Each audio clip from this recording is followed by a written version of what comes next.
Bonjour chers internautes, bonjour chers étudiants de la Bible. Nous sommes heureux d'être avec vous alors que nous continuons à traverser ou à étudier notre série dans le sanctuaire. Aujourd'hui, nous allons voir l'intérieur du parvis. Mais avant de commencer notre étude, prenons la position de la prière. Notre Père, notre Dieu, nous te remercions infiniment pour tes multiples bénédictions. Tu nous dis que nous devons comprendre en profondeur le sujet du sanctuaire. Merci pour toutes les lumières que tu nous envoies. Et alors que nous allons regarder ce sujet, donne toi-même nous éblouir, toi-même nous instruire, et instruire chaque personne connectée, afin que nous puissions vraiment apprendre de toi et être motivés à comprendre le sanctuaire. Béni sois-tu, c'est au nom de Jésus que nous t'avons prié. Amen. Lors de notre dernière étude, la clôture, c'était le sujet, nous avons eu le plaisir de commencer à regarder, à toucher au sanctuaire. Ici, au tableau, donc nous avons le rectangle. Vous vous souvenez, le sanctuaire, il faisait 100 coudées de long sur 50 coudées de large. Alors, il y a des personnes qui nous ont interpellés car elles auraient souhaité non pas avoir des coudées, mais des mètres pour mieux comprendre. Alors, toutes les fois, quand ce sera possible, nous allons parler de mètres, mais pour pouvoir bien voir des relations, parce que le sanctuaire, c'est vraiment, il y a un grand message dedans, nous allons beaucoup rester sur les coudées, afin de mieux voir les correspondances. Donc, 100 coudées de long, 50 coudées de large, la porte avec 20 coudées de long, et tout le parvis faisait 5 coudées de hauteur, donc ça devenait les 5 coudées de la porte. Donc la porte fait 20 coudées fois 5 coudées.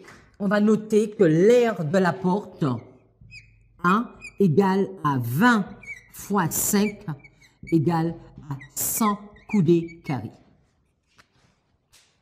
Donc nous avons l'aire de la porte 100 coudées carrées, l'aire du parvis, donc on va mettre 1 de parvis, excusez-moi, je vais mettre dans une couleur, vous allez mieux voir, donc 1 du parvis, donc c'est 50 fois 100, ce qui donne 5000 coudées carrées. 5000 coudées carrées. On avait noté que ce fin-là, donc je vais mettre le périmètre du fin-là, je vais l'écrire en bas, que la partie fin-là, donc c'est 100 coudées, plus 50 coudées, plus 100 coudées, donc ici 100 coudées, plus 50, 150, plus 100, 250, et de ces 50 coudées, on enlève la porte, 20 coudées, parce que ce n'était pas du fin tout seul, c'était un mélange de couleurs, donc plus 30, ce qui nous fait 280 coudées. Donc, la longueur du fin lin, 280 coudées, l'aire de la porte, 100 coudées. Alors, vous allez me dire, oui, on peut mettre le périmètre de la porte, hein, si vous voulez. Le périmètre de la porte, c'est 50. 50 coudées, c'est 20 plus 5, 25 fois 2, 50 coudées.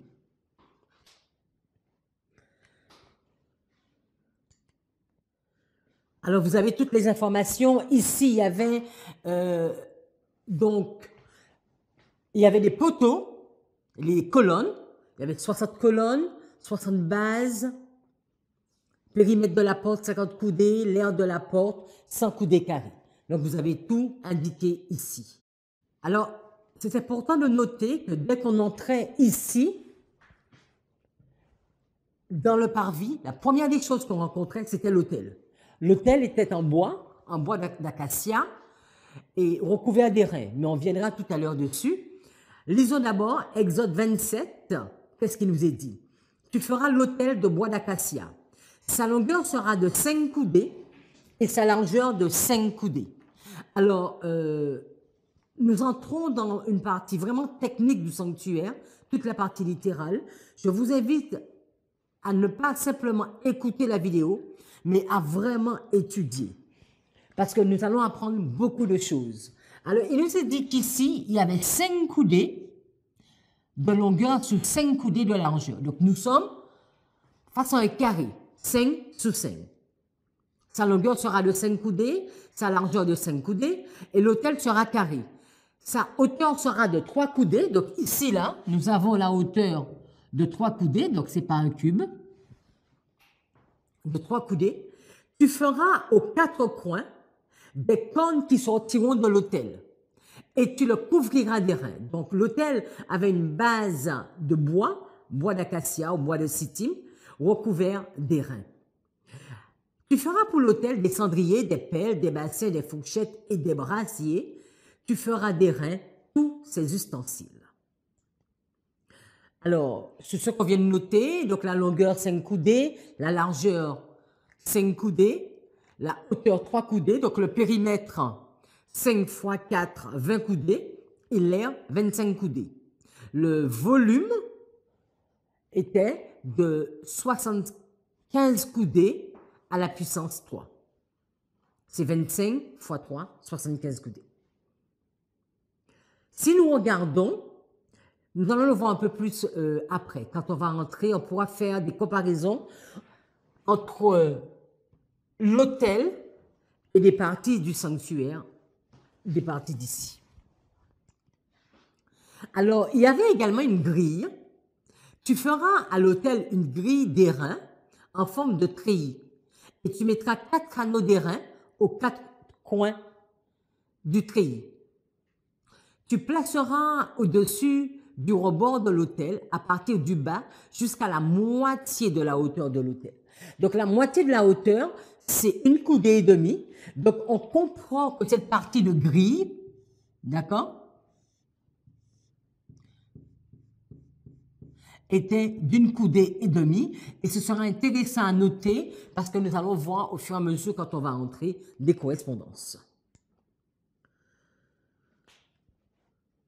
Exode 27, 6 et 7, tu feras les barres, donc il y avait des barres pour porter l'autel, des barres pour l'autel, des barres en bois d'acacia, tu les couvriras de bronze, on passera les barres dans les anneaux et elles seront des 2 côtés de l'autel quand on le portera. Tu le feras creux avec des planches, il sera fait tel qu'il t'est montré sur la montagne. Alors, nous l'avons déjà dit, mais nous voulons encore insister que Moïse devait respecter scrupuleusement le plan qui lui avait été donné. Or, quand nous allons rentrer dans le sanctuaire, alors que nous rentrons, nous verrons qu'il y a des informations où il y a un blanc, un silence. Alors, ces informations, nous pourrons ne pas être tous d'accord parce on peut l'expliquer de façon différente. Et après, nous verrons qu'il y a d'autres informations où même à la demi-coudée près, Moïse va donner l'information. Et ce sera important de s'arrêter sur ces types d'informations. Dans Nombre 16, 36, l'Éternel parla à Moïse et dit « Dis à Éléazar, fils du sacrificateur Aaron, de retirer de l'incendie les brasiers et d'en répandre au loin le feu, car ils sont sanctifiés. » Là, nous sommes dans une histoire qui se passe près de 12 mois plus tard, même près de 2 ans plus tard. Les enfants d'Israël ont cheminé dans le désert. Ils sont arrivés près de Canaan. Les 12 espions ont été visiter le pays. Ils ont donné un faux rapport. Et là, Dieu va leur dire, « Ok, mais maintenant vous allez dans le désert et vous allez tourner pendant un laps de temps que nous savons. » Et l'étape que nous voyons dans Nombre 16, c'est la révolte de Corée. La révolte de Corée, d'Athan et d'Abiram. Et lors de cette révolte, ils vont vouloir, alors que ce sont des enfants de Kéhat, ce sont des Lévites, mais ils veulent avoir les mêmes fonctions que Aaron en tant que sacrificateur. Et c'est là qu'ils vont prendre ces brasiers, qu'ils vont les présenter, que le feu va descendre sur eux. Et au verset 38, donc ils vont être, Moïse, l'Éternel va dire à Moïse de dire à Éléazar, fils du sacrificateur Aaron, de retirer de l'incendie les brasiers et d'en répandre au loin le feu, car ils sont sanctifiés. Avec les brasiers de ces gens qui ont péché au péril de leur vie, que l'on fasse des lames étendues dont on couvrira l'autel. Donc, il y a maintenant de l'airain spécifique. Et l'airain qui est spécifié ici, c'est l'airain de cette révolte. Puisqu'ils ont été présentés devant l'Éternel et qu'ils sont sanctifiés, ils serviront de souvenir aux enfants d'Israël. Et le sacrificateur Éléazar prit les brasiers d'airain qu'avaient présentés les victimes de l'incendie et en fit des lames pour couvrir l'autel. Donc, évidemment, l'autel était déjà recouvert de bronze, mais maintenant, il y aura une autre couche, d'accord, de l'airain spécifique. Et c'est important de noter parce qu'on verra un autre moment, ici, il y aura également de l'airain spécifié.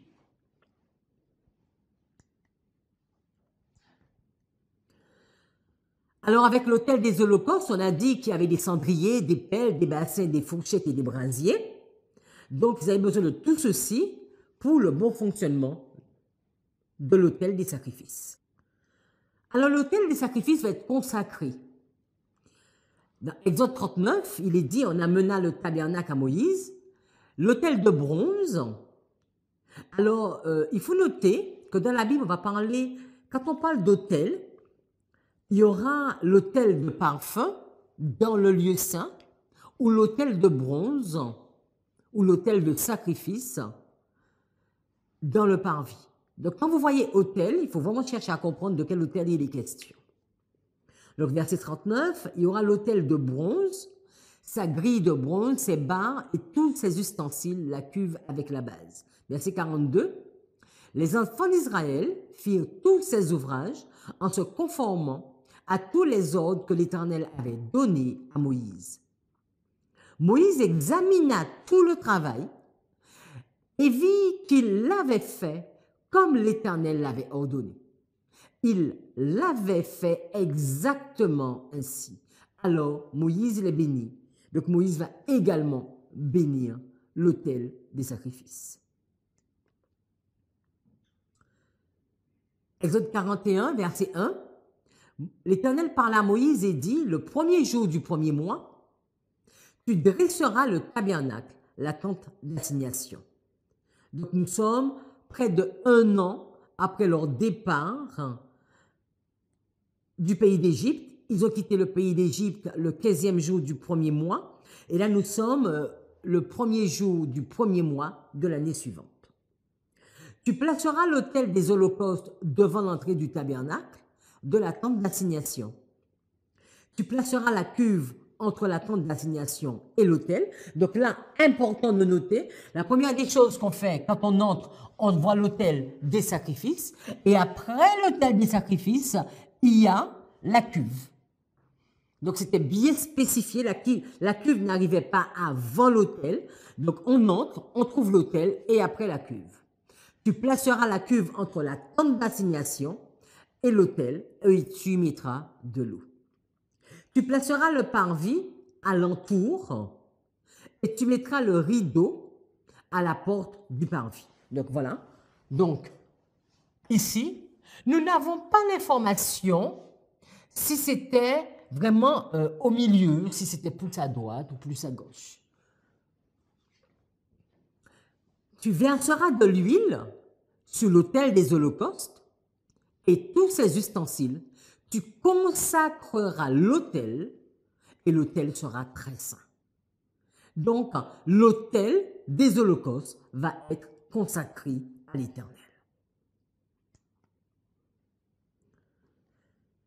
L'Éternel parla à Moïse et dit, Moïse, et dit, donc, et au verset 10, Moïse prit l'huile d'onction, il oignit le sanctuaire et toutes les choses qui y étaient et le sanctifiaient. Donc c'est vraiment quelque chose de très, très, très saint. Il en fit 7 fois l'aspersion sur l'autel. Et il oignit l'autel et tous ses ustensiles et la cuve avec sa base afin de les sanctifier. Il répandit de l'huile d'onction sur la tête d'Aaron et l'oignit afin de la sanctifier. Aaron a été sanctifié, ses vêtements ont été sanctifiés, ses fils ont été sanctifiés, mais le sanctuaire a été sanctifié. L'autel des sacrifices a été sanctifié, la cuve a été sanctifiée. Alors comment on mettait le feu? Il est dit que les fils du sacrificateur Aaron mettront du feu sur l'autel et arrangeront du bois sur le feu. Donc là, nous sommes au début. La première fois qu'ils ont allumé l'autel des sacrifices, c'est les fils d'Aaron qui ont mis le feu sur l'autel. Mais est-ce qu'on pouvait se permettre d'allumer tous les jours l'autel? Non. Dans Lévitique 6,13, il est dit « Le feu brûlera continuellement sur l'autel. Il ne s'éteindra point. » Et nous verrons encore plus en détail quand nous entrerons dans le service du matin et du soir. Et également, lors des départs, comment ce feu était maintenu. Donc, nous avons vu l'autel des sacrifices. Nous ne regardons pas au sacrifice. Nous sommes juste en train de regarder aux objets. Donc, c'est un cube. Même, non, c'est pas un cube, c'est un carré de 5 sur 5 avec une hauteur de 3 coudées. Et maintenant, nous allons nous arrêter sur la cuve d'airain. Exode 30, verset 17, l'Éternel parla à Moïse et dit « Tu feras une cuve d'airain avec sa base d'airain. » Donc, elle a une base qui est en airain. Pour les ablutions, tu la placeras entre la tente d'assignation et l'autel et tu y mettras de l'eau. Donc là, nous n'avons pas de dimension pour la cuve. Nous savons juste que c'était une cuve et elle était en airain et qu'il fallait la remplir d'eau. Exode 30, verset 17, l'Éternel parla à Moïse et dit, donc tu feras une cuve d'airain avec sa base d'airain pour les ablutions. Tu la placeras entre la tente d'assignation et l'autel et tu y mettras de l'eau, avec laquelle Aaron et ses fils se laveront les mains et les pieds. Lorsqu'ils entreront dans la tente d'assignation, ils se laveront avec cette eau afin qu'ils ne meurent point. Donc, ils devaient se laver les mains et les pieds avant d'entrer ici. Et aussi, lorsqu'ils s'approcheront de l'autel pour faire le service et pour offrir des sacrifices à l'Éternel. Donc, également, dès qu'ils entraient en fonction, il fallait se laver les mains et les pieds. Ils se laveront les mains et les pieds afin qu'ils ne meurent point. Ce sera une loi perpétuelle pour Aaron, pour ses fils et pour leurs descendants. Donc là, nous ne sommes pas en train d'expliquer ce qui était logique ou illogique. Ce sont les descriptions que Dieu a données, les ordres. Vous vous souvenez, quand Moïse est dans le désert, Dieu va lui demander « Enlève tes chaussures, car le lieu sur lequel tu te tiens est un lieu pur. » Alors beaucoup pourraient se dire, mais pourquoi il fallait se laver les pieds? Parce que vous imaginez, les sacrificateurs, ils arrivent, ils se lavent les mains et les pieds, d'accord? Donc là, nous sommes dans le désert, il y a de la poussière, et puis quand ils vont entrer ici, il y a encore de la poussière sur les pieds. Et on pourrait se demander, mais à quoi cela servait? Nous ne sommes pas en train d'essayer de comprendre ce qui n'est pas expliqué, nous sommes juste en train de noter le littéral de ce qu'ils devaient faire. Alors, nous avons vu ici, il y avait de l'airain spécifique. Vous vous souvenez, c'était lors de la crise, qu'on pourrait dire, ou encore la révolte de Corée. Mais nous allons voir qu'ici aussi, il y avait de l'airain spécifique. Parce que sa base d'airain était réalisée avec les miroirs des femmes qui s'assemblaient à l'entrée de la tente d'assignation. De quelle tente d'assignation nous pouvons penser qu'il s'agissait de la tente d'assignation avant le sanctuaire? Parce que quand nous regardons, je pense que c'est Exode 33, Exode 34, après le veau d'or, Moïse avait pris la tente d'assignation et l'avait mis à l'écart à cause du péché du peuple. Et nous pouvons penser qu'il s'agit de cette tente d'assignation. En tout cas, on ne nous donne pas d'informations, mais on nous dit qu'il y avait la cuve spécifiquement qui venait des miroirs des femmes était utilisée pour faire la base de cette cuve. Donc, ici, il y avait un surplus d'airain, ou encore il y avait de l'airain spécifique qui venait de la révolte de Corée. Et ici, il y a de l'airain qui vient des miroirs des femmes. Parce que quand Dieu avait demandé d'amener tout ce qu'il fallait pour la construction, on ne nous a pas indiqué que, exemple, l'arche va, ou bien l'autel des sacrifices, les reins, c'était les reins du prince ou les reins de telle famille. Non. Alors que là, on va nous donner cette information par rapport au miroir des femmes.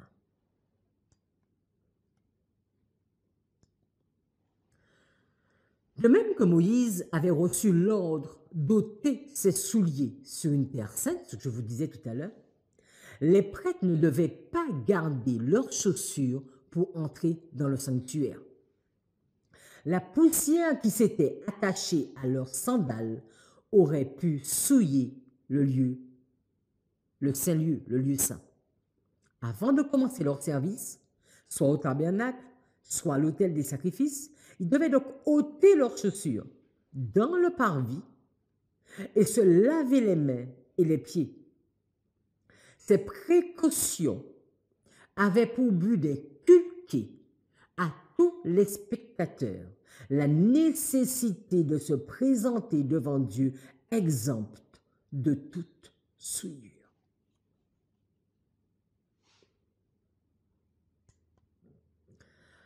Alors nous pensons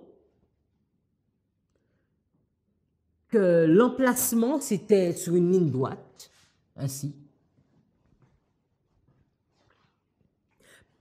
Nous savons juste qu'il nous est dit, tu placeras la cuve, donc quand on entrait par la porte, Exode 40, verset 6, tu placeras l'autel des holocaustes, d'accord? Ici. Tu placeras l'autel des holocaustes devant l'entrée du tabernacle. Est-ce qu'il était à 1 mètre, 5 mètres, 10 mètres? Nous n'en savons pas. Hein. Devant l'entrée du tabernacle, de la tente d'assignation.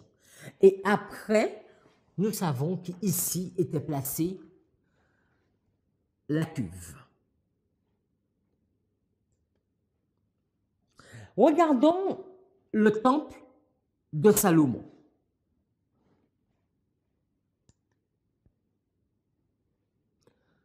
Alors, vous vous souvenez, Moïse a reçu les plans pour le sanctuaire, David a reçu les plans pour le temple. 1 Chronique 28, quelques versets, c'est juste pour placer le contexte.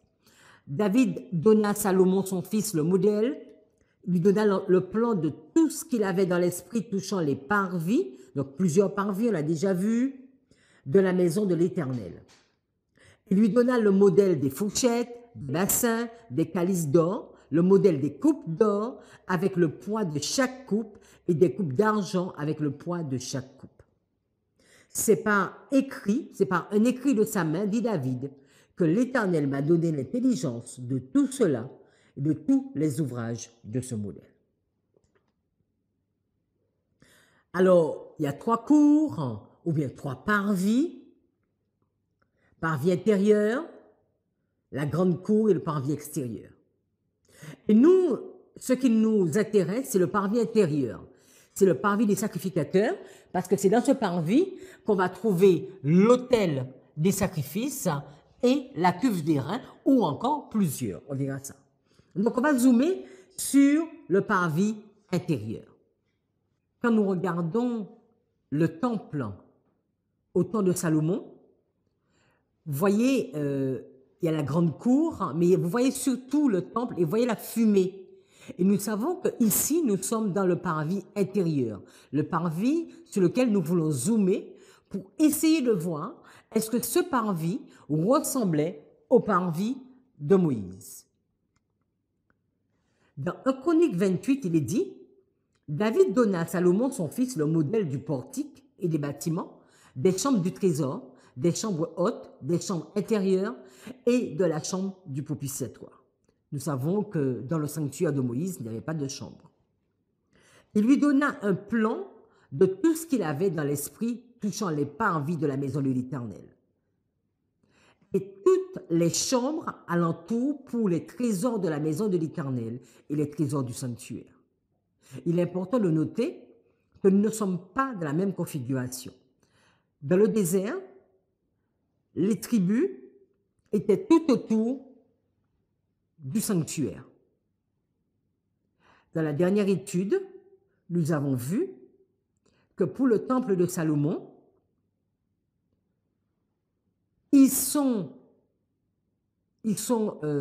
le temple est à Jérusalem et eux, ils sont dans des endroits spécifiques. Vous allez me dire oui, mais dès qu'ils sont arrivés à Silo, ils étaient déjà dans cette condition, c'est sûr. Mais même quand le sanctuaire est arrivé à Silo, alors qu'ils étaient déjà répartis sur leur territoire, il n'y avait pas les chambres dans le sanctuaire. En tout cas, il n'est pas noté. Est-ce qu'ils l'ont ajouté? Nous ne savons pas. En tout cas, je ne sais pas. Au verset 17, il lui donna le modèle des fourchettes, des bassins, des calices d'or pur, le modèle des coupes d'or avec le poids de chaque coupe et des coupes d'argent avec le poids de chaque coupe. Ce qu'on note souvent, c'est que dans la partie du parvis, il n'y avait pas d'or. Aussi bien pour le temple de Salomon que pour le sanctuaire de Moïse. Et l'or, c'était à l'intérieur du temple ou à l'intérieur du sanctuaire. Verset 18. Et le modèle de l'autel des parfums en or épuré, donc l'autel des sacrifices en bronze, l'autel des parfums en or. Il donna encore le modèle du char, des chérubins d'or qui étendent leurs ailes et couvrent l'arche de l'alliance de l'Éternel. C'est par un écrit de sa main, dit David, que l'Éternel m'a donné l'intelligence de tout cela, de tous les ouvrages de ce modèle. Alors, il nous est dit, il fit un autel d'airain long de 20 coudées, large de 20 coudées et haut de 10 coudées. Donc, nous sommes à nouveau encore dans un carré.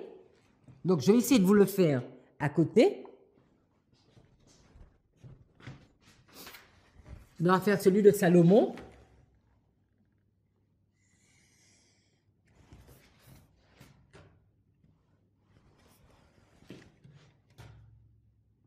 Je vais essayer de faire l'angle droit.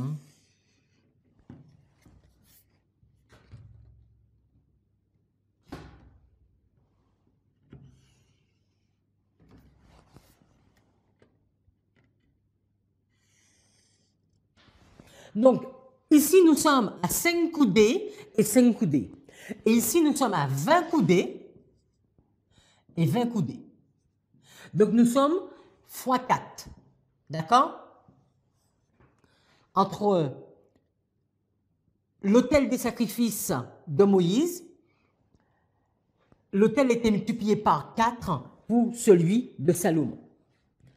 Par contre, la hauteur n'est pas multipliée par 4, parce que ici, c'était du 3 coudées, et là, nous sommes à du 10 coudées, multiplié par 4 aurait été du 12 coudées. Donc, le périmètre pour celui de Salomon est de 80 coudées, parce que c'est un carré de 20 sur 20, donc 20 x 4, 80 coudées, et c'est 4 fois plus grand que l'autel des sacrifices de Moïse. L'aire est de 400 coudées carrés, 20 fois 20, et celui de Moïse était de 25 coudées carrées.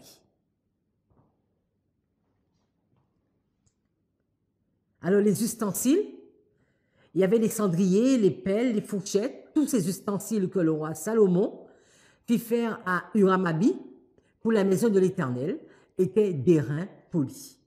Le roi les fit fondre dans la plaine du Jourdain, dans un sol argileux, entre Sukkot et Tseriba. Salomon fit tous ces ustensiles en si grande quantité que l'on ne vérifia pas le poids de l'airain. Alors, il y a une différence ici, c'est que pour le temple de Salomon, on va faire la mer de fonte. 1 roi 17, verset 23, il nous est dit, cette mer avait 10 coudées d'un bord à l'autre, d'une forme entièrement ronde, 5 coudées de hauteur et une circonférence que mesurait un cordon de 30 coudées. Alors, excusez-moi, mais je n'ai pas de compas, donc je vais faire un cercle à main levée. Voilà, on va mettre ici le centre. Et on va essayer de travailler avec ça. Alors, elle était posée sur 12 bœufs. Donc, il y en avait 3 de cette direction, 3 ici, 3 ici et 3 ici. Tout de suite, cela nous fait penser au peuple d'Israël. Vous vous souvenez? Le sanctuaire de Moïse, il y avait 3 tribus ici, je mets 3 T, 3 tribus ici, 3 tribus ici, 3 tribus ici et 3 tribus ici. D'accord? Donc, c'est le schéma que je vous mets. Comme les 12 bœufs, vous voyez? Et on précise, hein, elle était posée sur 12 bœufs, dont 3 tournés vers le nord, 3 tournés vers l'Occident, 3 tournés vers le midi et 3 tournés vers l'Orient. C'est vraiment la même image que le sanctuaire.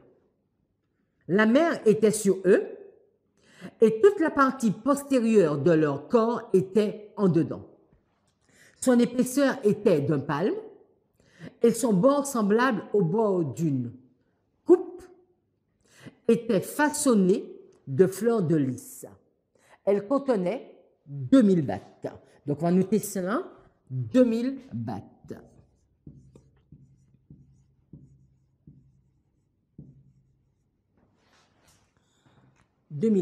Donc on va essayer de voir plus en profondeur. Si nous allons sur la Strong 01324, il nous est dit qu'un bat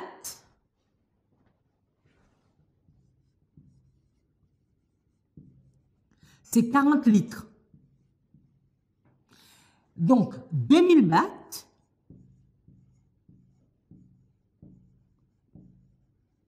c'est égal à 2000 fois 40 qui est égal à 80 000 litres. 80 000 litres. Alors, revenons. Il était dit, elle avait 10 coudées d'un bord à l'autre. Donc, 10 coudées, c'est le diamètre. Donc, le rayon est de 5 coudées. Là, R égale à 5 coudées. Donc, le diamètre est de 10 coudées, le rayon est de 5 coudées. Et la hauteur, si nous revenons ici encore, il y avait 5 coudées de hauteur. Donc, on va mettre ici R égale à 5, diamètre égale à 5 et hauteur égale à 5. Diamètre égale à 10, excusez-moi. Parce que diamètre est 2 fois le rayon. Donc la Strong nous indique qu'un bath c'est 40 litres. Donc, je vais mettre un B1. Un B égale à 40 litres. Bon, je vais noter un BAD pour que ça puisse être plus lisible. Donc, 2000 basses égale à 80 000 litres. D'accord? Donc, c'est 2000 fois 40, 80 000 litres. Alors, vous allez me dire, mais où on va avec tout cela? On va voir. Donc, il y a déjà cette mer de fonte. Ici, notez qu'on n'a pas d'information, on ne connaît pas la quantité d'eau, on ne connaît pas le volume d'eau qui était contenu dans la cuve d'airain de Moïse. Il ne faut pas oublier aussi que la cuve d'airain de Moïse, bon, on peut penser que chaque fois qu'il se déplaçait, on jetait l'eau. Alors que pour Salomon, nous n'avons pas cette information que comme quoi à quel rythme qu'il dévidait la mer de fonte. Il nous est dit, il y avait également 10 bassins d'airain. Donc on a la mer, mais il y avait 10 bassins d'airain. Chaque bassin contenait 40 battes. Et chaque bassin avait 4 coudées. Chaque bassin était sur l'une des 10 bases. Il plaça 5 bases sur le côté droit de la maison et 5 bases sur le côté gauche de la maison. Et il plaça la mer de fond du côté droit de la maison au sud-est. Donc on a ici, du côté droit, 1, 2, 3, je ne sais pas si c'est ainsi que c'était, 4, 5. Et ici, on en avait 1, 2, 3, 4 et 5. D'accord? Et il nous est dit qu'il y avait 10 bassins et qu'un bassin contenait 40 battes. Donc, on va mettre un bassin égale 40 battes. Or, on a déjà vu qu'un batte, c'est 40 litres, donc 1000, donc c'est 40 fois 40, donc 1600 litres. Donc, un bassin, c'est 1600 litres. Donc, 10 bassins,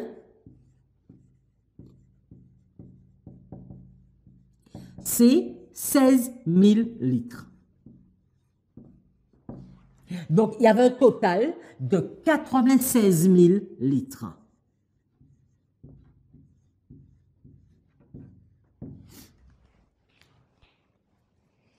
Donc, 2 Chroniques 4, 6, il nous dit, il fit 10 bassins, il en plaça 5 à droite, 5 à gauche, pour qu'ils servissent aux purifications. Donc, les bassins, c'est pour les purifications. On y lavait les diverses parties des holocaustes. Donc, les bassins, c'était pour les holocaustes, alors que la mer de fonte était destinée aux ablutions des sacrificateurs.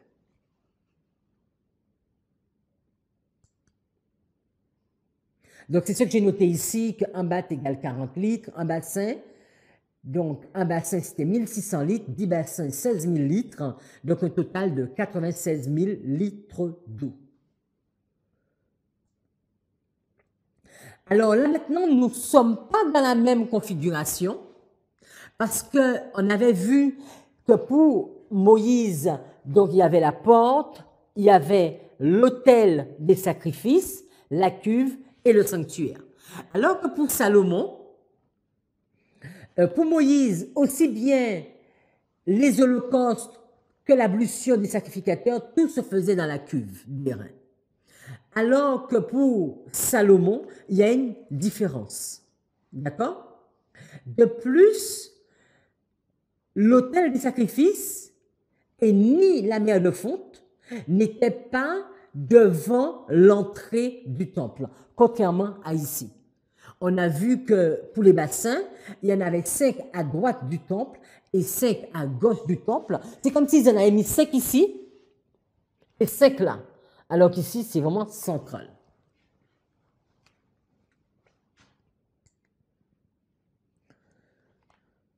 De Chroniques 6, verset 12, Salomon se plaça devant l'autel de l'Éternel, en face de toute l'assemblée d'Israël, et il étendit ses mains, car Salomon avait fait une tribune d'airain.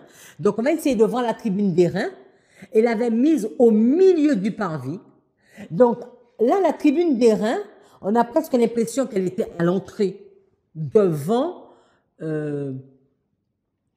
si nous regardons sur l'image que vous avez à l'écran, vous voyez le temple, vous voyez d'un côté l'autel des sacrifices et de l'autre côté la mer de fonte.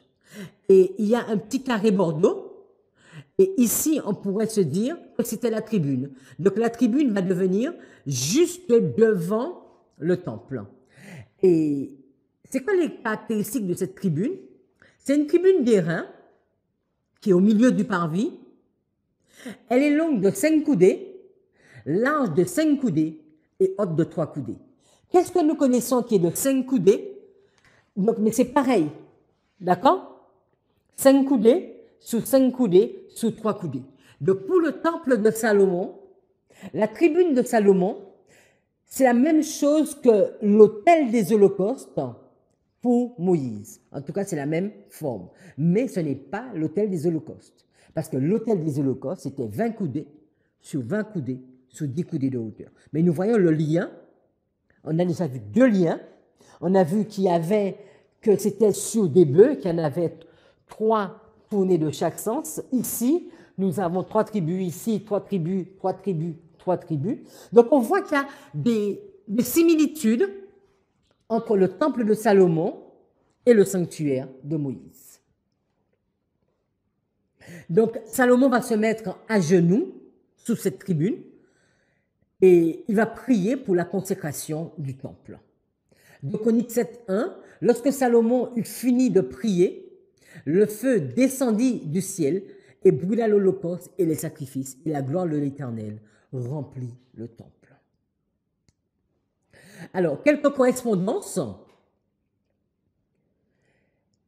Pour Moïse, il y avait l'autel des sacrifices et la tribune d'airain de Salomon, ce sont les mêmes dimensions. Pour Moïse, l'emplacement des 12 tribus et la cuve et les 12 bœufs, on voit qu'ils avaient 3 au sud, 3 au nord, 3 à l'est, 3 à l'ouest. Pour Moïse, l'autel des sacrifices, c'est un carré parfait, 5 x 5, et l'autel des sacrifices pour Salomon, c'est également un carré parfait, 20 par 20. La cuve pour Moïse, c'était la même cuve pour les sacrificateurs et pour les holocaustes. Pour Salomon, il y a une séparation entre la mer d'airain pour les sacrificateurs et pour les holocaustes, les 10 bassins. Donc, ici, on a 11, si on compte la mer de fonte plus les 10 bassins, nous avons 11 récipients pour Salomon, alors qu'on n'en a qu'un seul pour Moïse. 1 roi 8, 64, nous lisons, en ce jour, le roi consacra le milieu du parvis, qui est devant la maison de l'Éternel, car il offrit là les holocaustes, les offrandes et les graisses des sacrifices d'action de grâce. Et pourquoi il va faire cela? C'est parce que l'autel d'airain, il n'en faut pas l'information de sa localisation, mais l'autel d'airain qui est dans ce parvis, qui est devant l'Éternel, était trop petit pour contenir les holocaustes, les offrandes et les graisses des sacrifices. Donc, l'autel des sacrifices, qui fait 20 coudées sur 20 coudées sur 10 coudées de hauteur, il est trop petit et du coup, Salomon va consacrer le milieu du parvis, dont nous savons qu'au milieu du parvis, il y avait également la tribune qui avait les mêmes dimensions que l'autel de sacrifice du sanctuaire de Moïse. Donc c'est vraiment un clin d'œil qui est fait lors de cette consécration. Il va faire une tribune qui a les mêmes dimensions, les mêmes caractéristiques, les mêmes dimensions, pas les mêmes caractéristiques, mais les mêmes dimensions que l'autel du sacrifice. Il va s'agenouiller, il va prier, et Dieu va répondre à cette prière. Et là, c'est dans le parvis du temple. Alors, on pourrait noter, vous vous souvenez que quand on avait fait l'étude, quand on a montré un peu la structure. On a le temple de Moïse, où il y a des péchés qui sont commis dedans, notamment la révolte de Corée. Et dans le temple de Salomon, c'est beaucoup plus grave et c'est la profanation. Notons quelques exemples. On verra que dans les parvis du temple de Salomon, il y a eu de l'adoration, mais également de la profanation. Si nous allons dans 2 Chroniques 20, verset 5, mais c'est dans le parvis que Josaphat va se présenter au milieu de l'assemblée de Juda et de Jérusalem, dans la maison de l'Éternel, devant le nouveau parvis. Dans 2 Chroniques 23, verset 5, et c'est là que Josaphat va prier. C'est l'histoire où il y a 3 peuples qui viennent contre Josaphat. Et Josaphat va prier en disant, « Seigneur, nous sommes sans force, mais nos yeux sont fixés sur toi. » C'est à ce moment-là que dans 2 Chroniques 20, verset 20, il va nous dire, « Confie-toi à l'Éternel et tu réussiras, confie-toi à ses prophètes et tu seras affermi. » Dans 2 Chroniques 23, verset 5, il nous est dit, un autre tiers se tiendra dans la maison du roi et un tiers à la porte de Gésod. Tout le peuple sera dans les parvis de la maison de l'Éternel. Ou encore dans 2 Chroniques 29, verset 16, quand on va au temps d'Ézéchias, quand on va purifier le temple, il nous est dit que les sacrificateurs entrèrent dans l'intérieur de la maison de l'Éternel pour la purifier, parce que sous Akaz, le temple avait été fermé. Ils sortirent toutes les impuretés qu'ils trouvèrent dans le temple de l'Éternel et les mirent dans le parvis de la maison de l'Éternel, où les Lévites les reçurent pour les emporter dehors au torrent de Cédron. Mais ça a été également un lieu malheureusement de profanation. Si nous allons dans 2 Rois 23, verset 12, il est dit, le roi démolit les autels qui étaient sous le toit de la chambre haute d'Akaz et que les rois de Juda avaient fait, et les autels qu'avait fait Manassé dans les 2 parvis de la maison de l'Éternel. Après les avoir brisés et enlevés de là, il en jeta la poussière dans le torrent de Cédron. Donc nous voyons que dans ces parvis que Salomon va consacrer à l'Éternel, ce même lieu va être profané sous Manassé. Dans 2 Rois 21, verset 5, il est dit, il bâtit les autels à toute l'armée des cieux, dans les 2 parvis de la maison de l'Éternel. Nous trouvons encore le même texte dans 2 Chroniques 33, verset 5. Et c'est également dans le parvis qu'ils vont lapider par ordre du roi dans la maison de l'Éternel.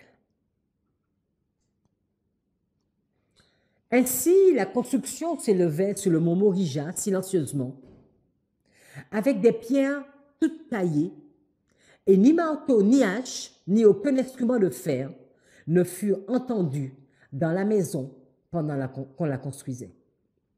Les magnifiques ornements se perfectionnaient selon les plans fournis par David à son fils Salomon, ainsi que tous les autres ustensiles pour la maison de Dieu. Ceci comprenait l'autel des parfums, la table des pains de proposition, le chandelier, ainsi que les coupes, les ustensiles se rattachant au service des prêtres, dans le lieu saint, le tout d'or très pur.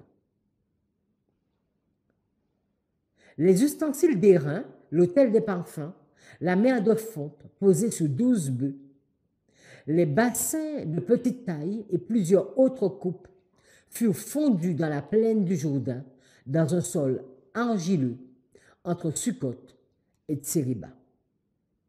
Ces ustensiles furent fabriqués en abondance, afin de ne pas en manquer. Quand nous regardons la mer de fonte que nous avons vue dans cette étude, dans 1 Roi 7, verset 26, il est bien noté que cette mer de fonte faisait 2000 baths. On a vu que 2000 baths, c'est 80 000 litres, et c'est, si nous regardons, les 10 bassins font 16 000 litres, vous savez que 16 000 fois 5 égale à 80 000. Donc, les 10 bassins représentent 1/5 de la quantité d'eau qui était contenue dans la mer de fonte. Mais si vous allez également dans 2 Chroniques 4, verset 5, il est dit que la mer de fonte pouvait contenir 3000 battes. Donc on peut penser qu'elle était remplie aux 2/3. Si vous regardez 3000 battes, 3000 fois 40 litres, ça vous fait 120 000 litres. Donc c'est intéressant de noter ces deux informations dans 1 Roi ou dans 2 Chroniques. Nous allons nous arrêter ici et je vous invite vraiment à regarder cette étude en parallèle ou en ajoutant l'étude que nous allons faire tout de suite sur la deuxième partie, c'est-à-dire nous allons regarder le sanctuaire de Zorobabel et celui d'Hérode, où nous allons également regarder les parvis pour ces 2 sanctuaires. Je vous invite à prendre la position de la prière. Merci notre Père pour tes enseignements. Merci de nous instruire afin que nous puissions mieux comprendre le sanctuaire, tous les nombres que tu as placés, le côté géométrique, les dimensions, afin que nous puissions faire de bonnes applications et comprendre ce que tu veux pour chacun de nous. Que ton nom soit glorifié, exalté. C'est au nom de Jésus que nous t'avons prié. Amen.